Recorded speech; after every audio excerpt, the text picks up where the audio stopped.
Everybody, you're listening to the Hisessions Hawaii podcast where we talk about everything local and beyond. I'm John Yamasato, your host, and joining me today is Devon. You almost said Kyle. I almost said Kyle. Kyle's not here, unfortunately. Yeah, Kyle had a thing he had. He had some stuff he had to take care of. So. He will be back next week. And he's really bummed because he really wanted to be our guest. In fact, he was the person who first told us about your thing. But anyway, we'll get to that. Okay. Before we begin, let me remind the listeners of all the ways they can stay in touch with the show. There's Facebook, Instagram, and X, all at Hisessions. You can go to SoundCloud, YouTube, and Apple Podcasts to listen to the podcast. And, of course, you can email us at hisessions@yahoo.com to stay in touch with the channel. If you'd like to donate to the show, get more music on the channel, you can go to patreon.com and donate. And I think we do have someone new, but it's been a crazy week, which we may or may not talk about. So, well, thank you for joining us, and we're sorry. We'll mention your name next week, apparently. So, okay. Okay. I'd like to thank Kupu Kupu Landscaping, Landscape Architects. You can call Kevin Yokomura, 808-722-8685 for a free estimate, or go to kupukupulandscaping.com. I just referred him a pretty good landscaping job that's going to be up in Wailaiki that I'm pretty excited about. Wow, Wailaiki. Okay. Yeah, when it's done, it's going to look pretty cool. You can go to Fort Ruger Market, Rugerlicious. Yep. Kalo Pig and I had Rice. pork casantes, all that stuff today. The pork casantes look good. It did. Pork and peas. Yeah. For those of you who aren't familiar with Filipino food, it's pork and peas. Pork and peas. Like a stew. Pork casantes, yes. And of course, you can go to Olelo Online with Kaliko Beamer Trap, oleloonline.com, if you'd like to learn the Hawaiian language remotely. And Kaliko will be on the podcast at some point. He's been reaching out, and he was in town, but we just couldn't get the schedule together, so we'll make it happen. Okay. We'll make it happen. Okay, now we would like to introduce our esteemed guest, and this is Takehiro Hira. Hello. And he is an actor from Japan. Yes. You may recognize him from such movies as Rental Family, or the series Shogun, or Snake Eyes, Lost Girls and Love Hotels, Monarch, Legacy of Monsters, or Captain America, Brave New World. I mean, he's been in a lot of stuff. He's been in a lot of stuff, and then there's the stuff and then that's there's in all Japan the other as stuff well, that's in Japan and all that. And sure. We're just very excited and happy to have him here. So thank you for being here. No, thank you for having me here. This is great. This room is awesome. Yeah, we cannot take credit for any of it. Because Kyle just walked in a bare room and went, oh yeah, put this over here. Because like 90% of this is from Kyle's house. Wow. Yeah. He just keeps all this stuff and then goes, oh, I can put that up. Yeah. Wow. So if you, he has a High Life store where they sell the clothing that he makes, that he designs. And in that store, a bunch of the stuff is from Kyle. So like he had a BMX bike that he built. Yep. Wow. And he has that in the store. And he's not here today. I know he's not here today. You're gonna have to come back now and do another interview. He's very bummed that he could not be here. Yeah. Okay, so let's start. So you're here now in Hawaii. Yes, I live here. As a resident. Yes, I've been living here with my family for 5 years now. The 6th year. Oh, wow. Yeah. You came right after. Right before COVID. Oh, right before COVID. Yeah. So, he wow, got here, man. and then they said, don't leave your house. Exactly. It's literally 2 weeks after we got here, we got shut down, locked down. Wow. Yeah. But he studied in the States as well, so. Oh, okay. Yeah. Okay, so you had some familiarity with. Yes, I went to high school and college in Rhode Island. Providence, Rhode Island. Which is about as American as you're going to get, so, yeah. Well, and far away from here as you're going to get. Yes. Very That's why he has kind of a Rhode Island accent. No, I don't. Rhode Island. Is there a Rhode Island accent? No, I'm just kidding. I don't know. Okay. And so what made you move from Japan here? Is it just I was thinking, to get to do movies and stuff, but I guess it is a little bit closer to the States. Yeah, back in 2017, I booked a job called Lost Girls and Love Hotels for was my first international project. Mm-hmm. And when I went into the audition, I loved acting, a type of acting so much that I kind of told my wife that night.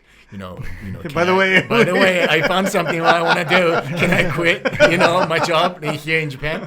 And she said, go ahead. So I quit my agency that year, that month actually, and then that time I didn't have anything, coming in, but except for that movie. But I booked another job. Is another project called Giri Haji that was on Netflix, and that was a co-project with Japan. No, it was a BBC and Netflix, and it was shot in London for 8 months, and my daughter was actually born there. Oh wow! London? Yeah. Oh, wow. So one thing led to another, and I wanted to give 100% in this Hollywood thing, and I didn't like LA, I have to say. Yeah. So this is like a best. Yeah, it's a different. It's a different. Yeah, I mean, deal. I don't know. New York, LA, and I think now because it's so global, right? They're shooting in Canada. They're shooing everywhere, so it makes it actually pretty simple for you to pick up and I go. never worked in LA for this. In LA for 5-6 years that I've been working here. Yeah. So and I never had to go into a casting director's office anymore.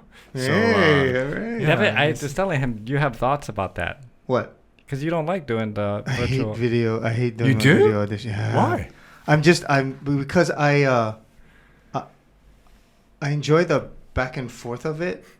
So it's weird because when I'm doing it by myself to a camera, I feel like I'm either not big enough or I'm too big, and there's nobody to tell me what I'm right, because I've done theater, right? So right. If you just tell me to go, I'll be here. But I may need to be here, and I know I've done a couple auditions where I was here.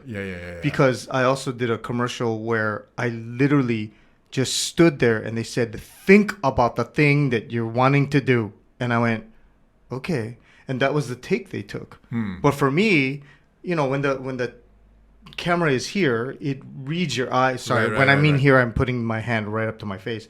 It reads a lot of the emotions that you have, and so you don't have to. You do less. Yeah, you do way less. Oh, I see what you're saying. Right? Yeah. But when you're doing, it depends on the show, and so when there's a casting director, it makes it easier for me at least, because the casting director goes, yeah, that wasn't big enough. You need to push it just a little bit farther. So that's my only thing. Actually, that's exactly why I like it. Because I can control everything. And sometimes I don't have a reader, to read with me.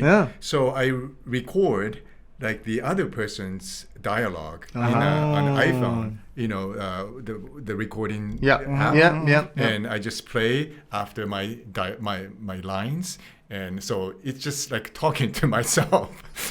Well, I will read with you anytime. Anytime you need me to jump in there and read for you, I can. I've done it for a lot of my friends who are living in New York and all over the place, and I can say, I got to read a scene. Oh, yeah. Takehiro Hira. I mean, I'm not in the movie or anything. But just saying. I wanted to back up actually, because you're originally born in Japan. Yeah. What area of Japan is your family from? Tokyo side? Yeah. Okay. And both of your parents were actors, correct? Yeah, both of my parents were actors, and I hated it. Just like everyone else, like who have parents. Because your parents were relatively famous. Yeah, they were successful when they were young. So, I mean, what is that like? Because as you're trying to live your life and do your thing, right? It's like going into the family business. Everybody expected you to go into it? Not really. Nobody really asked me. Well, I played soccer, really seriously when I was a student. And then one time my team went to this tournament in the countryside where lights go off around 7:00 in that town, right? But next day, for the first day in the tournament, the parents from the local team were saying oh my God, that's the so and so's kid. It was like, how did you find out? Wow, that's amazing. And apparently, this is pre-internet. Yeah, that's way pre-internet before. And apparently, the parents from our team went with us, right? Yeah. So they had the night, what do you call pre-opening night party Okay. among parents with the local, parents. Yeah. And then so they were, I guess, talking about this kid whose parents were so and so. So then I hated it. So I see. yeah, that was like a turning point. I was like, no matter how much I try, in Japan, kind of it bothers me. Like, my parents' name would always sort of overshadow me. Right. So. Right. And were you doing a lot of work in Japan? No, I was just like I was a trying to live your student. life? Yeah, I was just 15. Okay. Playing soccer. Trying to do my weren't stuff. looking to be in acting. Or... Yeah, no. So how do you end up in Rhode Island? So I wanted to leave Japan, break away, and where nobody knows about my parents. So there was a booklet. It was not a booklet. It was just like a little monthly, quarterly magazine where they list up all the American schools who would, accept international students. And I found one in Rhode Island, Providence, Rhode Island. Really? Yeah, where they had Japanese. They had a number. One of the categories they had.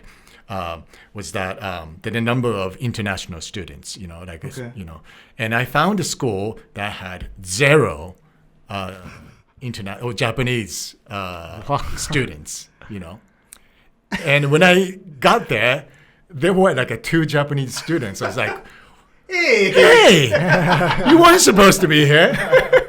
And they said the same thing to me. You wanted to be the only one. Yeah, but did they? Well, I think it was also too. I mean, if you're trying to escape the name of your family. No, I wanted to study really hard. Right. So like hardcore. I guess I was. Man, you're a good kid. I don't know anybody who wants to study. That's really. Pretty. Your parents were going. All right, see you. Yeah, my parents were divorced, so my mom raised me, and she was like, "Oh, go ahead, do your stuff." Yeah. So did those Japanese? Other students become your good friends? No. It was one guy and one girl. And this girl had this, was there for exchange program. So she was there only for 1 year. Okay. So the first day she said, don't ever talk to me in Japanese. And we were living in this small, a dormitory. Yeah. For 20 international kids. Right. But she said, don't talk to me. I was like, okay. Wow, that is hardcore. Well, what was it? What was it like adjusting? Because the Western style, the Japanese style, very different. You mean the student life? Just culturally and it was everything. really Because not only are you trying to learn the language, but you're also trying to adjust to this new culture that's very different. Yeah, right. I mean, people spoke English. I know, yeah. Oh my gosh, I'm the only Asian person here in this school. Wow. I mean, I wasn't the only Asian, but I think there were 2 or 3 Asians. Yeah, in my class. So and Rhode Island is about as far away from Japan as you can get. Yeah, and you were a sophomore? You were a freshman? I was a sophomore. Sophomore. Yeah. Okay. Yeah. Whoo, boy. So senior year, I mean, did you go to prom? Did you get to do all those things? I did. I did go to prom. I had a date, but that was somebody else's date, and he canceled. So I was backup. All right. Yeah. That's okay. That's okay. As long as you had fun. You got the experience. Yeah. So what was there something that you discovered about being in the States that you were like, oh, I didn't really think about that, like the way maybe they approached stuff or everything was new, so I sort of accepted it, and I kind of just took it for as it is, Yeah, I mean, you're young enough that you didn't have that much. You weren't quite set in your mind yet anyway too, right? Yeah. So it's just everything's just a data collection. Yeah. And so when I went back to Japan, I was like, whoa, it's a cultural, gap. That's interesting. You had a reverse. Yeah. Without going, wait, we know you're Japanese. Hold on. How come you're not? Oh, wow. That's interesting. That's interesting. And then all this time you're studying not to be in acting, yet you end up in in the business. Yes, I did. Well, for some reason, I don't know why, but I did like a pre-med program. I didn't have grades for it. I didn't have a brain for it, but I don't know why. But I stayed on with the program, and I went to graduate school for a semester, and I just didn't know what to do with myself. And my friend, classmate, gave me this videotape of this Japanese TV program. The title was like a dancer in a graveyard, like well, like he was this like the hedge fund guy who was Japanese guy who was buying all the properties in Japan during the boom, bubble crash. Yeah. So and when I saw that video, I was like, oh my gosh, this guy is gonna change my life. So I tracked him down and I called him. Whoa. In LA, and he said, who are you? And then I explained that, I'm a student, and I just watched this movie. I mean, like the documentary, and I was impressed. And he was just like, oh, come by sometimes. Maybe he was just saying that, to be nice. But I said, this is a winter break, and I was just, going back to Japan. But, can I just stop over, on the way back to Japan? Wow. So I went to his house, and it was a mansion, and then it was a big mansion in Pasadena. And then he offered me a job there, and he said, when do you want to start? And I said, I'm on the way back to Japan, so can I start on Monday? So I never went back to New York. I was going to school in New York, graduate school. But so I started working there. Wait, but you weren't acting. No. I started acting when I was 27. But you were working for this guy doing what? I was like a analyst, like financial. Wow. Oh my God, what? I know. I mean, so he was just buying. So this was after the bubble popped, and he was buying up U.S. Okay. Yeah, after the bubble popped, and then he was with an American fund. Okay. And they were just buying up all the Japanese properties. Oh, I see. Yeah. That's wild. You watched a documentary on a guy. You called him out of the blue. He goes, "Come on down." You know what, man? And then he hires you. I'm like, what? That's how things get done, Well, they don't have it like that for me, but okay. Well, so what is the step you take to get into acting again? Well, so I changed jobs a couple of times as a businessman because the finance wasn't for me. And then, at the age of 26 or 7, I finally sort of got to ask myself the hard question, like, what do I really want to do, and then without, question, I was, it was acting, I just wanted to try once, it was always, back of my head, what if, but, just because my parents were actors, it would be unwise for me to go into the same industry, especially at the age of 27, Yeah. So, but, I just kind of have to follow my instinct and, just try once. And then if it doesn't work out, I'm sure it won't work out, but I'm going to have to try. So that I can say I tried, when I die, Yeah.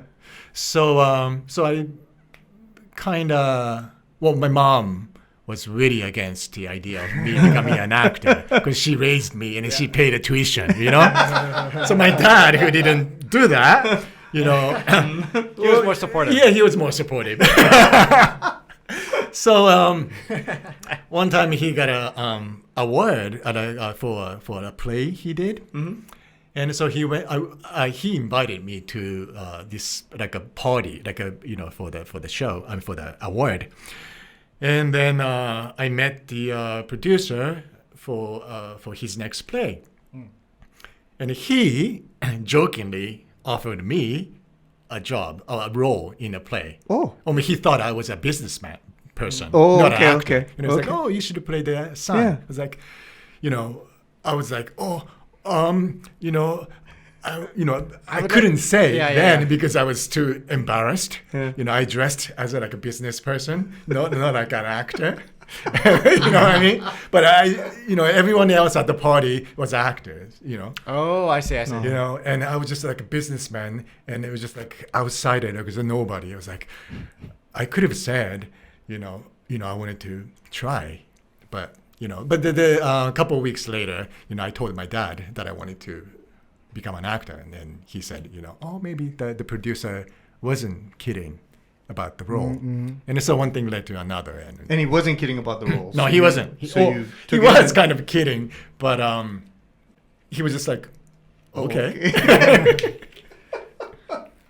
So that was was it a supporting actor? Yeah, it was a supporting. thing? Yeah, Okay, yeah, so yeah. you just like he wasn't saying, "Hey, come on and do the lead in this No, show." no, no, for no, the no, thing. no. But it Okay. was actually a substantial role for Somebody who'd never been on stage. Yeah, right. Yeah. So what was that experience like? I know that so many people have made the jump from theater to film. What has it been like for you? Because you started doing theater like a lot of people, and then you moved into film. theater, and I did. Well, actually, my dad was a Japanese Shakespearean actor. Wow. So he did Shakespeare in Japanese. Holy so smokes. so he had this like a little repertoire company touring in Japan. So he took me under his wings. So for a couple of years, I worked with him. So that was my training on the job. I see. And then Man, what is that like working with your dad? loved it and hated it at the same time. Did you feel like he was harder on you when you were doing parts than he was on other people, or did he go the opposite way and not do anything because he was trying to influence you? Both. He did like hard way, and I guess he sort of pushed me away, and then sort of approached me in different way, and so it was just a lot of back and forth. Oh, interesting. Yeah, but he passed away almost 10 years ago now. But yeah, that was I'm glad I did that. So I mean, learned. because you have children of your own, so I mean, Yeah. if your kids decided that they wanted to get into theater, into acting and stuff like that, is that something you encourage? Or I mean, I can't say no. I will say no first, but yeah. I can see as a dad, because we have kids too. If my kids got into one of my businesses or whatever, you kind of, even as a father, you're gonna be like, should I be hard on this person or should I let him kind of go? Like even he was probably double thinking himself and what to do with you. Yeah, that's interesting. I only bring it up because my son's got a big presentation that he has to do, right? And so he's putting everything together, and mom's helping him with this and helping him with that, and I'm like, okay, am I supposed to be scolding him to focus more on this, or am I supposed to be relaxed and go, well, whatever happens, happens. I'm proud of you anyway. But that's actually not the truth, because I want you to get an A, right? Because I mean, as performers ourselves, right? You know that your kid is going to have to get up there and perform. And my daughter did plays with me, which was really cool. But I found myself getting lost in it. Yeah. So I'd watch her on stage, and I'm supposed to be acting, but instead of acting, I'm just watching my daughter do her thing, which was really weird. And so I'm sure for your dad, it must have been an interesting experience, because if you started at 27, in his mind probably that time had passed. Like you weren't you're an going to be adult an actor at that point. Exactly. So now he's like, oh, well, this is coming at kind of an odd It's time. a liability. Yeah. Were you married at the time? No. Okay. No. So this was all single and free, Single, and free, okay. kind of. The time to do it. And then so you did that work with your dad, and then did you get onto a show? I'm sorry, but the Japanese, the shows in Japan. There's a lot of them. Yeah, I mean, there's tons of them, but I mean, is it like a one season thing? Do you do, because it's not like Friends where you do like 10 seasons. Oh, of a yeah. show, I mean, but- it's just like that. I mean, comparable. I mean, I have done series regular and also like a guest star on the show, on the TV or film. So it's pretty much the same. And you had to get an agent and do all that stuff? Yeah. And but there you do a lot more as an actor. Like you do like a commercial if you're lucky. Oh, yeah. And I used to do a lot of travel shows. Really? Oh. Yeah. So you were just the host and... Yeah. Well, one of the series I did for like 4 or 5 years was that I get on a local bus. Okay. And I just travel everywhere in around Japan. town. Oh. And I loved it. I mean, like, yeah.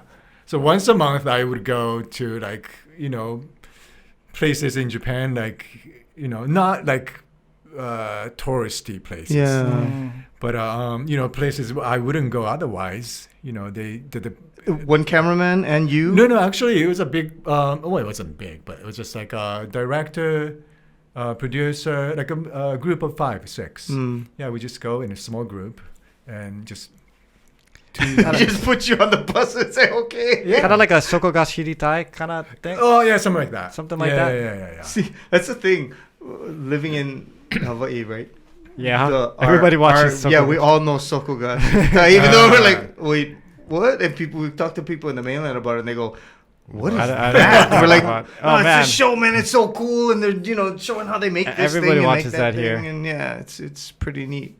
What were some of the things that you found? Because I found that once you leave Tokyo, I remember driving up to Utsunomiya. Yeah. And it's like you're kind of countryside, right? So at first I was like, oh, look at the rice paddy field. Like, that's so cool. I'm like, After the taking a picture. 12th one, you're like, oh, hey, rice paddy I'm like, field. oh, okay. I'm starting to see now that there's a pattern here. It's like rice paddy field, the land, rice paddy field, land. Like. So what were some of the ones outside of Tokyo that were kind of interesting? Well, I've been to like. The Japan is actually a big country if you look at it. Like from like the northern part to like Okinawa. Yeah. And there's some of the people I met on the road. It just like changed my life. Like one family who lived on the northern part of Hokkaido, and the young guy was the wakame, the seaweed.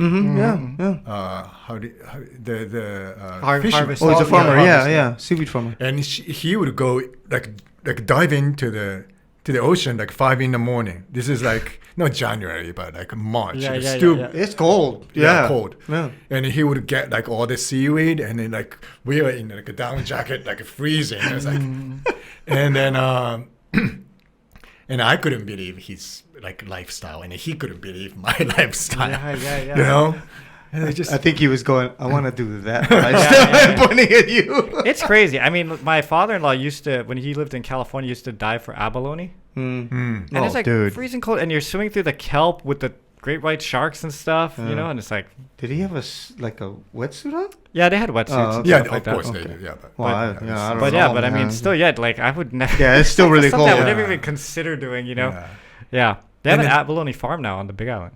Yeah, and then they had this like a sea urchin, like they were producing sea urchins, and he was just like, "This is for us, not for the market." And he gave me like a little box, and that was the best sea urchin I've ever had. It's good. The to travel. food, Uni is an acquired taste for some people. I've over the years I've it's good. Appreciate it and go, this is awesome. So once you start to move into films and stuff, how did you get Lost Girls and Love Hotels? It was an audition, but when I went into the audition, like it was just nothing I've experienced in Japan. How so? Because like in Japan, actor or actresses like would bring agents, PA, personal, assistants, and a whole entourage. So like you will never and then they would sort of exert pressure. Really? As if they were like a big, company. they project the image of themselves like really big. So there's no really like real interactions as characters on the you know what I mean? It's really hard for me to get into the characters where everyone else was playing the sort of the power game, around. But and that audition, the particular audition was, just like a director and an actress, Alexandra Daddario. Yeah. And she just came by herself and like in a sweatshirt, and then we were just talking about the project and the script, and we just write, straight into the scene, and something I said, in the scene, changed her emotion, and I can see the change in her. Oh, that's cool. And then that changes me. Yeah. And it was just like playing catch with the emotions. And it's like acting 101. But I feel like I did that for the first time in my career, Really? And I was like, oh my gosh, this is what I wanted to do. So, I mean, interesting. If some of you are watching or listening and you're wondering, Lost Girls in Love Hotels, you can actually find out on Amazon Prime. It is about a woman who works at a flight attendant school. That's Alexandra Daddario. But it's based on a book, actually. Yeah. And she plays a character who's lost. She's wandering around. She's sleeping with random guys. She's doing all this stuff. And then she meets his character, who is very dark and mysterious, and he also happens to be Yakuza.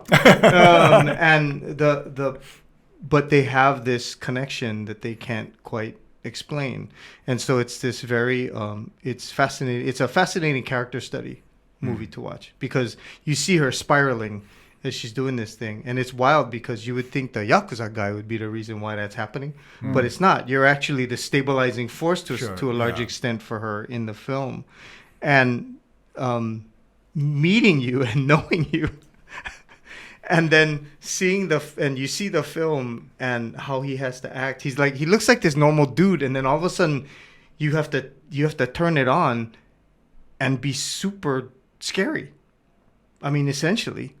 Right? Because he's Yakuza. And he's not like he's holding up his fingers like he's missing a finger going, hey, right? It wasn't that. It's in the presentation of the character. Yeah, I mean, I don't want to, I'm sorry to give it away, but you have to watch the movie because there's a scene where they're in a bar. I believe it's in a bar. Was it a bar or a restaurant? Oh, yeah, restaurant. Right, they're in a restaurant, and the two characters are having fun, they're dialoguing, and then there's this really loud group of businessmen who are next to them, and they're making a lot of noise, they're being super disruptive, and he's just got to go and she walks up to the bathroom.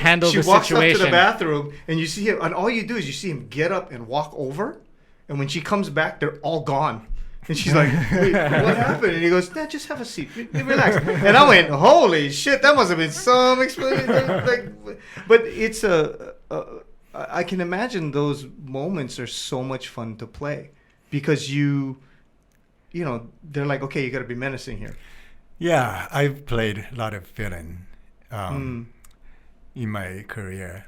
But you were not that when you meet her, right? Initially, you look like just this Japanese businessman who's driving a really nice car, and he's taking care of her. And I mean, she's a very attractive person. Yeah, very attractive woman. So I get it, but but to play those deeper moments is fascinating to watch.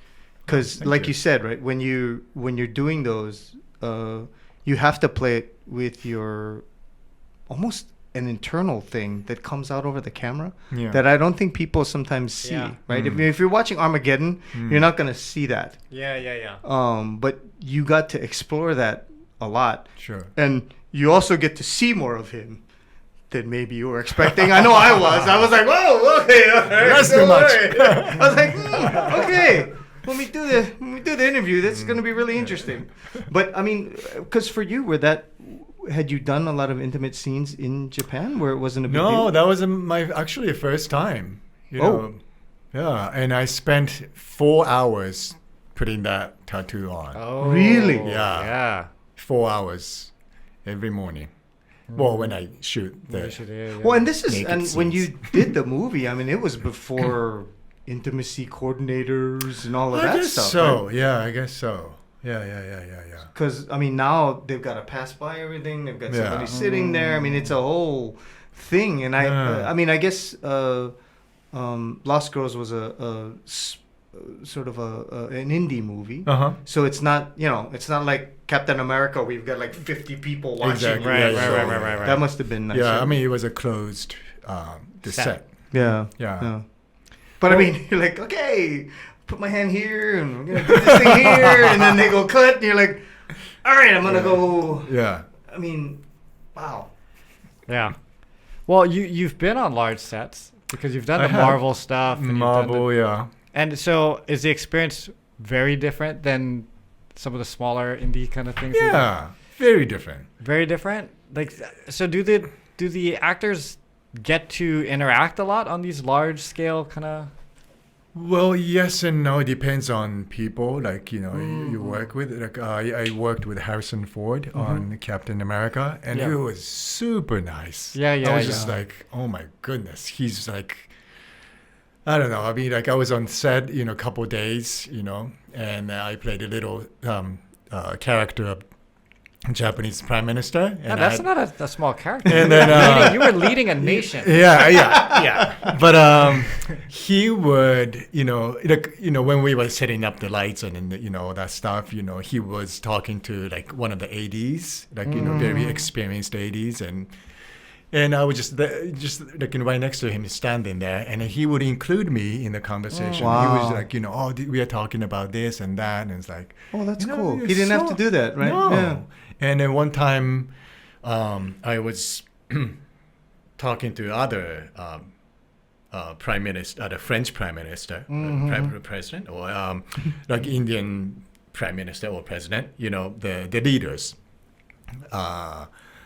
In one, like in the one corner of the set, and Harrison Ford just came over and he started speaking to me, and I was like, oh. And then I couldn't. He was just like mumbling something, and I couldn't tell what he was saying. Then I realized he was saying his lines. He wanted to practice. Oh, he wanted to run lines. Okay. Run the lines. Oh. I was like, oh my god! And, I went along, and it was like, and then we did a couple of times, and it was like he patted on my shoulder, and then it went back, and it's like, oh my gosh! I got to run lines with Harrison Ford. This is so cool. It must be hard because different actors have different temperaments, right? So you don't know whether you're supposed to be chummy with them or avoid or whatever. And sometimes they make it very clear. Too. Sometimes they make it very clear. But they should have someone on set like, don't talk to this guy, or like, or this guy's usually the wardrobe people help you with that. Oh, the okay, wardrobe or the kinda- AD people will go, or the. because you've had some experience with that too. Yeah, A little bit. I don't know. I'm ignorant enough that I. Well, I mean, it's forget not and, just a Hollywood thing. I mean, even local productions have people who Oh, are, yeah, yeah. are like, so I Yeah, mean, yeah. it can be anything. But I mean, I've worked with enough people now that are big actors who are kind and inclusive and all that stuff. That, it's usually. I mean, even the music industry is like that. Oh yeah, Even yeah, up music, and down, yeah, right? yeah. I mean, anywhere. I guess. Yeah. But People I think in the movie thing, it's the movie thing is weird or TV because you're gonna have to do a scene with them. Yeah. Right. So if they want to be an asshole, Exactly. you're like, well, if we're supposed to be kind to each other and be friends, why are you being an asshole to me? Because it makes Before it the much camera turns harder. on. Yeah. Right. Yeah. But I mean, because I've done some where I'm in the scene with somebody, and as soon as we finish the take, they're gone. They're in their trailer, and you go, oh, okay. And then they call them, right? They do a setup, and then they call them back in. You do the act, you do the scene one more time, and then they leave again. And then you go, wow, I guess we're not gonna Okay, we're just gonna do this, and that'll be that. Yeah, that's fine. Wanted to touch on Shogun as well. I can't even say that was your big break, but I know that Shogun was such a gigantic production that ranged so far and had so many like really famous Japanese actors, obviously, because it was Shogun, right? But what was that like? Like, how does the audition happen for that? Or did they just offer you the role of Ishido? No, it was an audition, and I think I auditioned it like 3 times on Zoom, and it kept on doing the same scene over and over again. I was like, at least give me notes. Yeah, right. I mean, am I doing right or am I screwing this up? And apparently, the showrunners or studio were expecting someone older, about the same age as Toranaga. Yeah. But I'm much younger than he is. And then, but the showrunner said, like, he saw my audition and maybe a younger person could be better, just taking over the older guy, trying to take, over. What's interesting, because I didn't think it was place age for you at all. I mean, I maybe it was the way that you were playing the part, but I never took you for, this younger guy is trying to take over. Right. I just said, Ishido's kind of a asshole guy and he's trying to take over everything. You get to be the bad guy. Yeah, that's me. Yeah. and it was, but the part about it that was interesting was, I think, because I watched the one from the 80s, right?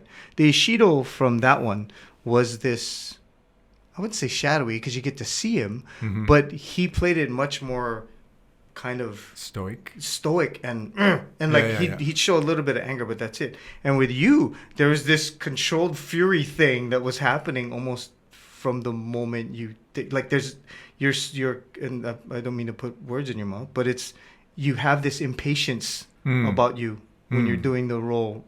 Or when you're playing the part, right? Because you're like, I want to lead Japan and I want to do it right now, and you're in my way, and so I got to do whatever I got to do to get it, right? And I was curious, like, did the showrunners allow you to sort of find that? Did they tune it? No, he didn't really give much direction in a sense, but I guess, I didn't see Shido as a villain, I mean, like, I would say villain, but, he wanted to, as you said, he thought he was the better leader, Yeah.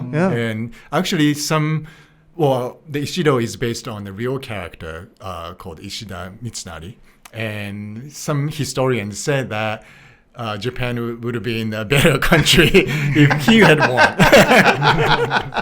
But I don't know. But, so, like, so my character had legitimacy, but over him, I mean, like he thought he was a legitimate leader. But I mean, for you, in terms of that one, obviously had to be shot out of sequence because I mean, it was what 8, 9. It was like 9 episodes or 10 episodes. 10 episodes. 10 episodes. So, it's not like you can. But we do the block shooting. It's like 1-2 episodes per block. Okay. So like we go back and forth within that framework. And I've heard there's a Shogun 2 coming up. And I know you die. But I didn't say that. But like in the history, historically, my character dies. But there's creative. Yeah. Well, I mean, because from what I had heard, they were going to go forward, but some of the stuff may be going backwards. And if they go backwards, I think Ishido is still alive at that time. So right. Yeah. I mean, and he cannot say anything, otherwise he won't be doing the show anymore. Yeah. And do they, for the hairstyles, do they just bald cap you and then do the thing? Well, in Japan, what they would use is like a silk cloth over it, on your head, and they put like the skin color on top of it, and they put the wig on. But for this one, the Shogun, they did like a, what do you call that? A wig? Or? It's not a wig.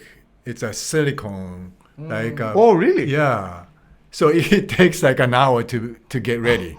Oh my gosh. Yeah. So like every morning they that have seems to. kind of quick to me for them to do that. just getting my haircut takes. Or just like half shave an hour. it, you know. yeah. But I mean, the kimono were so amazing. Yeah, it was amazing. Although, is it hard to move in those things? It's hard, but it's also ground you, in a really? good way.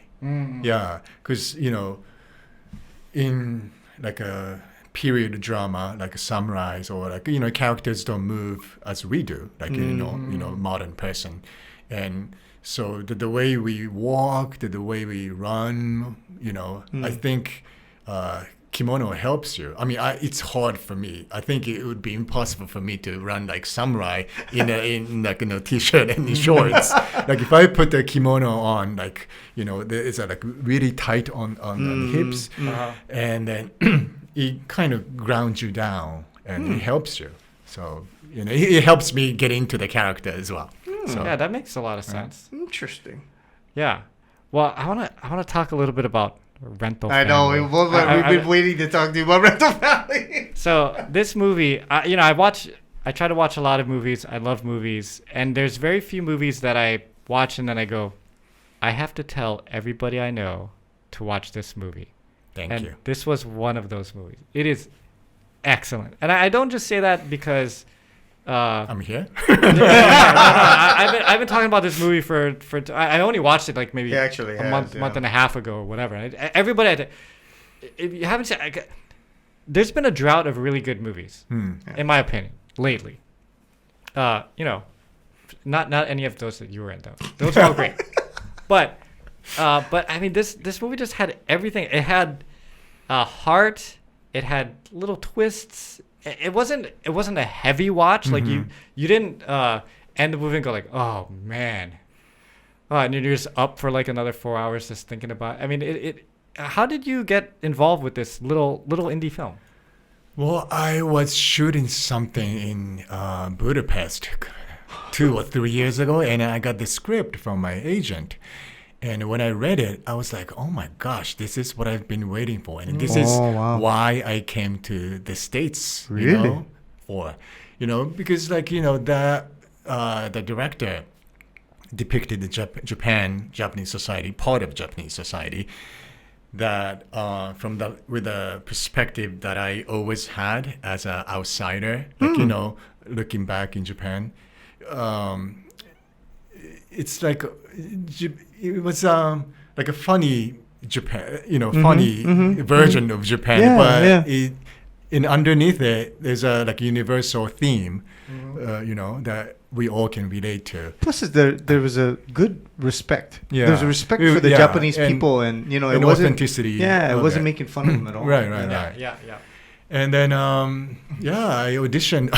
Well, that one too. I auditioned like 3 times, and the director is so. How would I say? She loves acting. She loves creating things and trying new things. So she just can't stop. I mean, like I auditioned for an hour and a half on Zoom. What? 3 times.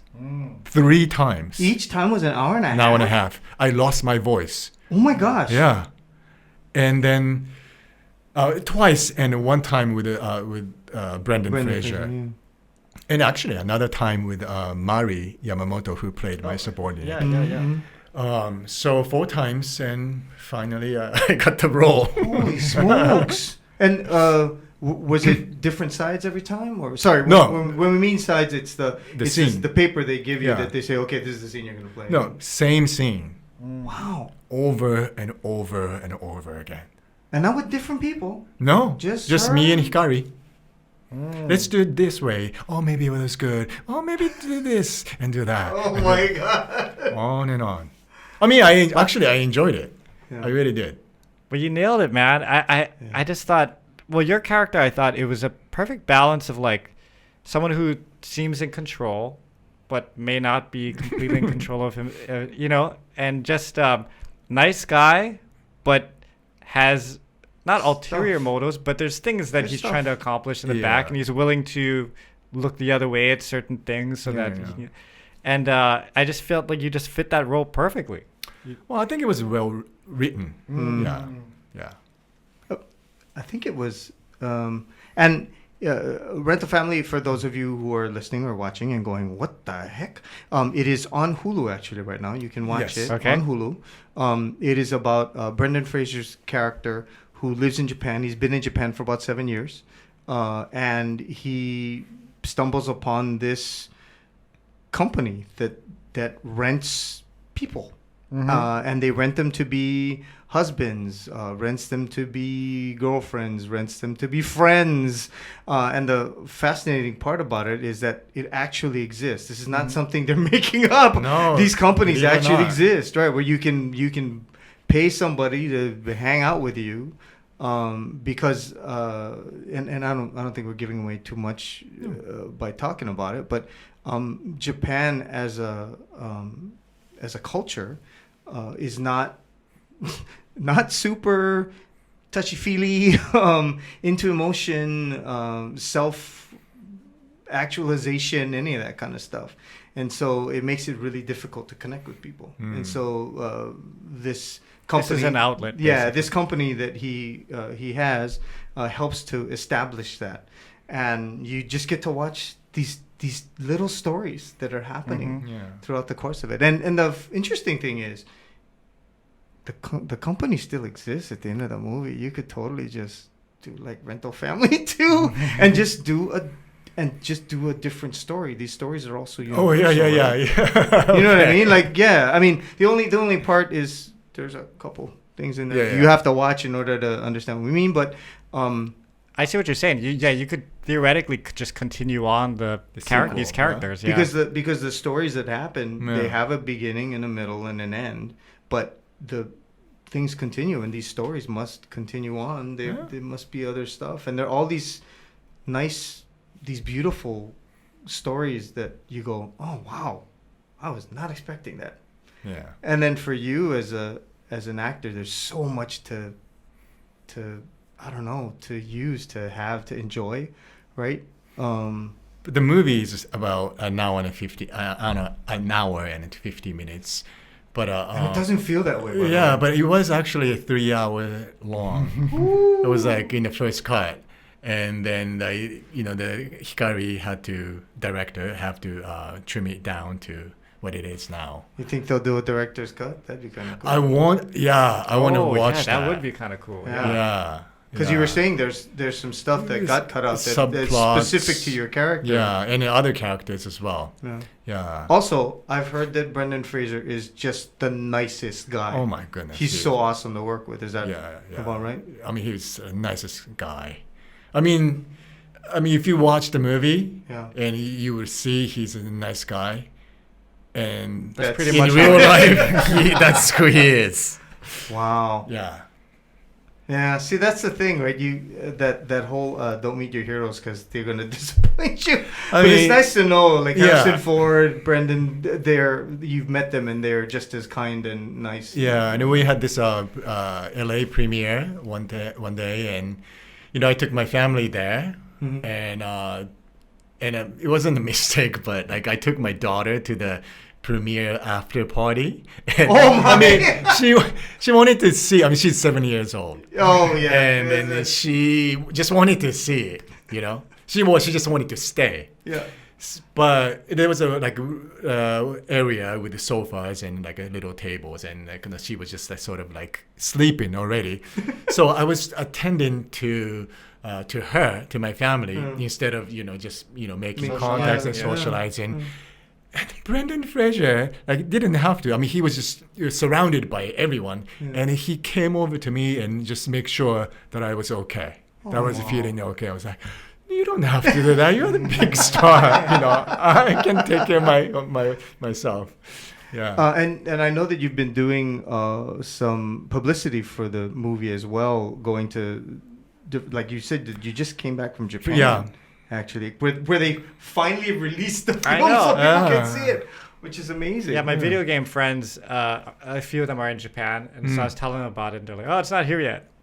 for a while. Yeah. That's shocking. Yeah. Well, that's just the way it works, Yeah. with distribution and all that Yeah. stuff. Well, I think it's also too like it may be a part of it is that when you on the face of it, if you hear what the movie's about or you watch, you go, oh, I don't know if it makes the Japanese people look so cool. We cannot, right? I mean, we don't have friends or stuff like that, which is actually not what they're saying. They're saying that everyone needs a connection. I mean, the line that you have, right? Selling emotion, is it? Yeah. Selling emotion. Yeah. That they're selling emotion, and that's totally true, and it's really cool. By the way, there are companies now that it's hire a human. Yeah. And the AI can hire a human. Huh? So it's coming. So it's just let you know. So the AIs now are being given tasks, right? So like for example, like okay, I want you to create a business plan for this specific business and set this up and whatnot. Yeah. There's now a company that if the AI needs a human to do something because it's stuck in a computer, it will be able to hire a human to go. So like. It'll maybe one of the things is that I need a person to hold a sign on the corner, like one of those arrow signs or whatever. But obviously it can't do it. It will contact this company and then assign the human. There you go, Rental Family 2 with the 2.0. 2.0. Yeah. So there's weirder things happening in this world than having a rental friend or whatever. Yeah. So. Wow. So acting wise, what did you have on the horizon? Is there because I've never, I mean, besides Snake Eyes, I haven't really heard of you doing a lot of action. Did you do a lot of action when you were in Japan? No. Well, I did here and there. No, I wouldn't call that action, but just a little like sword fights here and there. Yeah. But actually, I do have Apple TV show out called Monarch. Oh yeah, right. Second we were going to talk about it. Oh, the second season's coming. Yeah, I mean it's out. I watched the first episode. Okay. And I loved it. I mean, like I hate to say, I mean, like I feel stupid talking about myself like this, fine. but like I loved it. I mean, I loved the production. I mean, those like monster shows, like you don't see monsters until you see on the screen, right? You are always at playing against the blue screen. screen. Yeah. But plus, you're reunited with the family. Yeah. So I'm excited about that.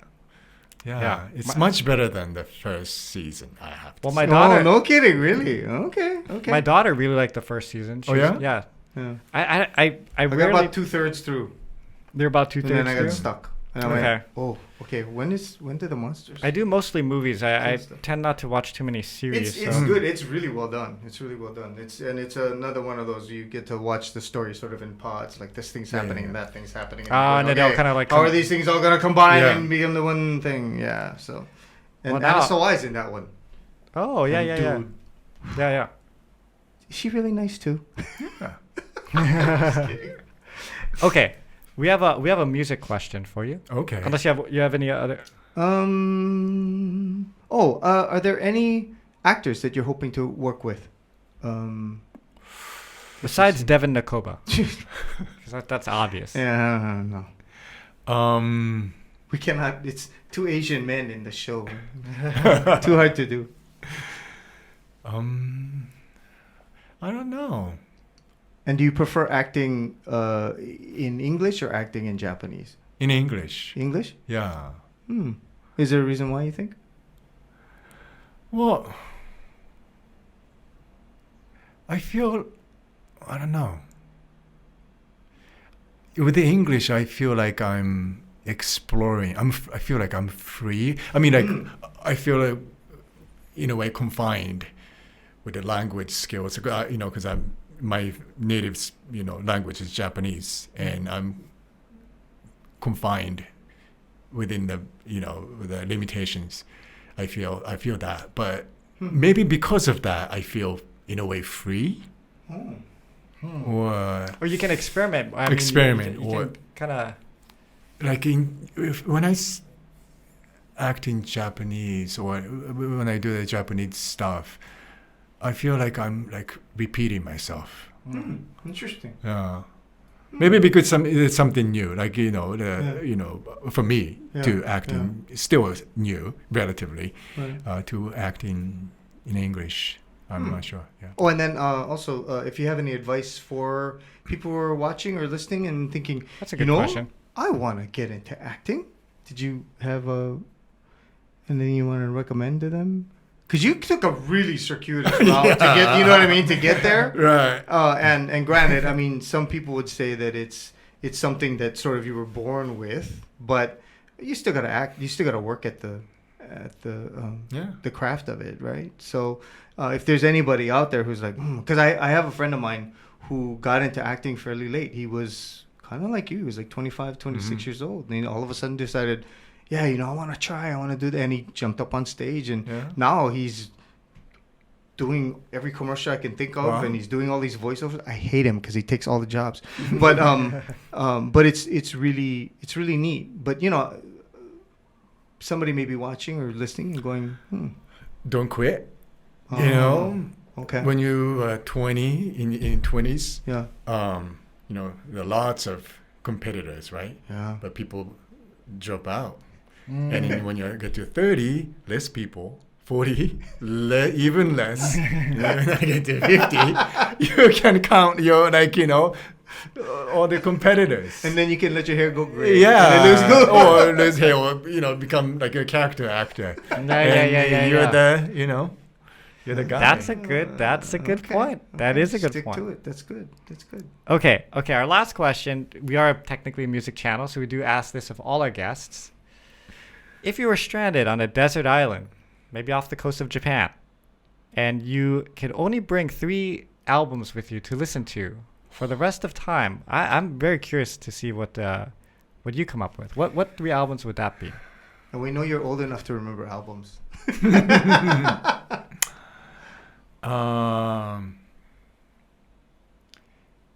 Cinema Paradiso soundtrack. Oh, wow. Okay. Cool. That's a good cut because it's got a lot of variety on there. Yeah. Right. Yeah. And then that's, reminiscent, it's nostalgic. Mm-hmm. Wow, my goodness, I'm really bad at music. I need some dance music. Oh, dance music. On the island, Well, I mean, you're just you're locked in a room forever, and you just can't. Okay. You can only listen to these 3 things. It has to be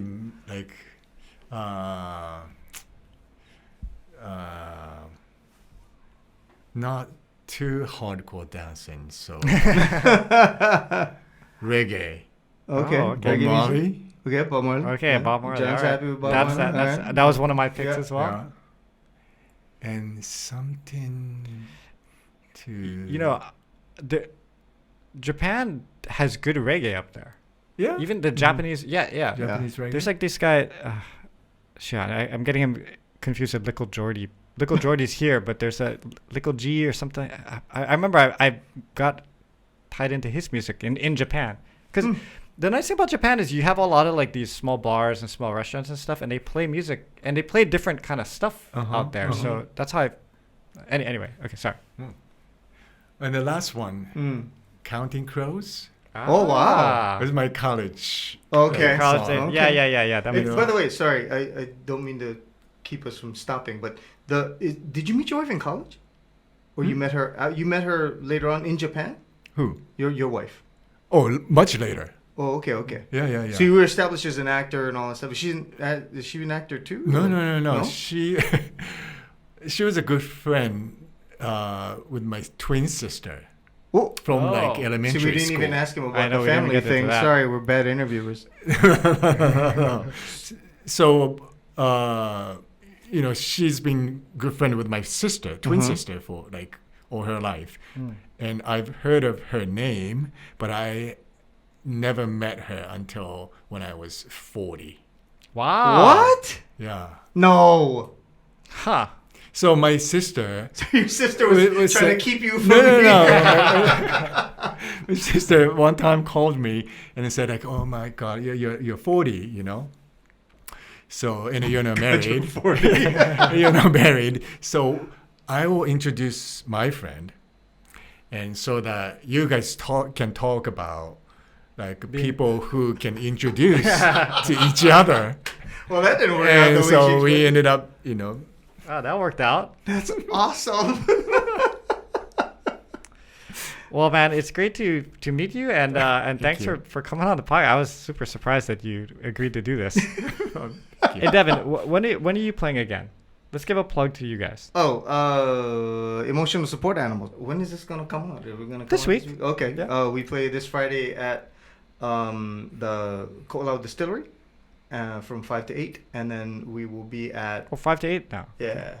Well, no, but just that one gig, and then Okay. we'll be at what you call Tradition Coffee Roasters the Sunday following. So, All right. Yeah, should be good. You can find Herb and I at Kamukura Ramen, March 13th, 6 to 8. I guess that's our new spot for now. I know. Yeah. Interesting. I don't complain. It's good ramen. Oh, is that how they're paying you with ramen? Well, I'm not sure. Okay. Yeah, because I play so much with Herb, like, and we just keep passing the same money back and forth. So the last time we played them, like, just don't forget it. You know, it's fine. John is great to play music with because he just show up, he play for free. And yeah, just feed me and then I go home. All right. Thank you so much, everybody, for tuning in. We'll see you next week. Aloha. Aloha. Thank you. Thank you.